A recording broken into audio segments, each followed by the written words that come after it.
One of the reasons why I love philosophy as a course or as a subject is the fact that it gives this sense of reasoning. It makes you to reason outside the box and always not to indulge in any dogmatic form of arguments. Instead, it brings reasoning to it brings reasoning, and it also brings facts to whatever the discussion that is being played on. So, and you know that this philosophy, of course, is a Greek. It was gotten from a Greek word called philo and sophia. Philo meaning love, and sophia meaning wisdom. So philosophia, which is philosophy, joining them together means the love of wisdom. And then this love of wisdom was actually it was as a result of the architects of it were as a result of them trying to question the totality of everything, them trying to question the true meaning of everything, the reality of things. Understand? So ranging from our Western and older philosophers, from the Platos, the Aristotles, and the etceteras. So those people were actually the founders of, or the earliest pioneers of philosophy. Now, in the quest to continue the idea, the reasoning of philosophy, gave birth to four different branches of the philosophy. The first branch of the philosophy is called the metaphysics, or the metaphysicians. Those people that study metaphysics are called the metaphysicians. Then the second part of them is the second part of the branch is what we call the ethics. Understand? That means something that has to deal with principles. Now the third part of them is what we call the epistemology. So epistemology. So this epistemology is actually the study of, or the study of the need for knowledge. Understand? All of them are actually embedded in the need for knowledge. And then the last is the logic. The logic, of course, is the basis of reasoning. Understand? It sets the precision, it sets the premise for reasoning. And when a premise is being set for reasoning, of course, every other thing becomes clear, and every other thing is actually very much easier for you to debate on. Now, but among all these four branches, the branch that is much more interested that I'm much more interested in is not the other three, but the metaphysics, which is I think is also a Greek word called metaphysica. So that metaphysica is meta, which is after, and then physica, which is physics. So this was actually, I think this was the work of Aristotle. So when Andronicus of Rhodes were editing the works of Aristotle, because Aristotle had already titled that his work Physics, which is nature.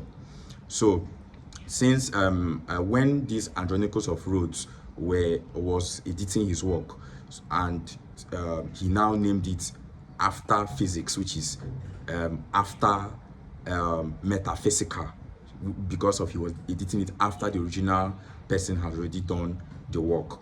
And then these metaphysicians are people that sees life beyond. They believe that there are actually two realms, which is the realm of the physical and of course the realm of the spirit.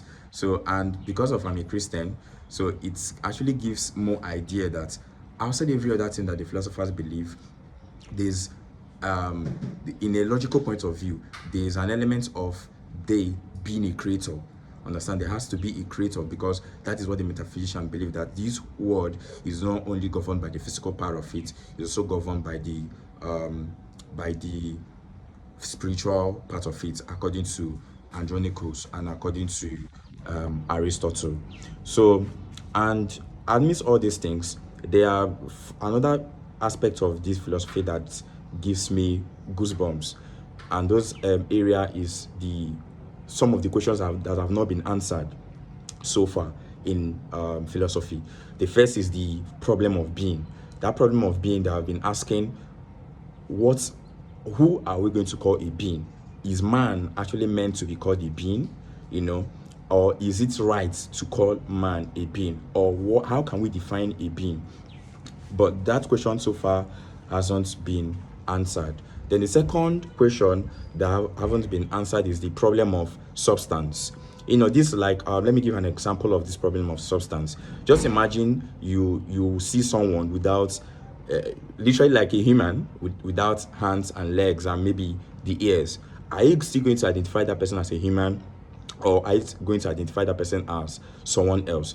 So if that is the case now, are there a particular distinctive parts, or are there some distinctive body parts or something else that when you see it or when you see them, you now realize that this person is a human? And if those people do, or if some other person does not have those parts, those distinctive parts, hence they are no more humans.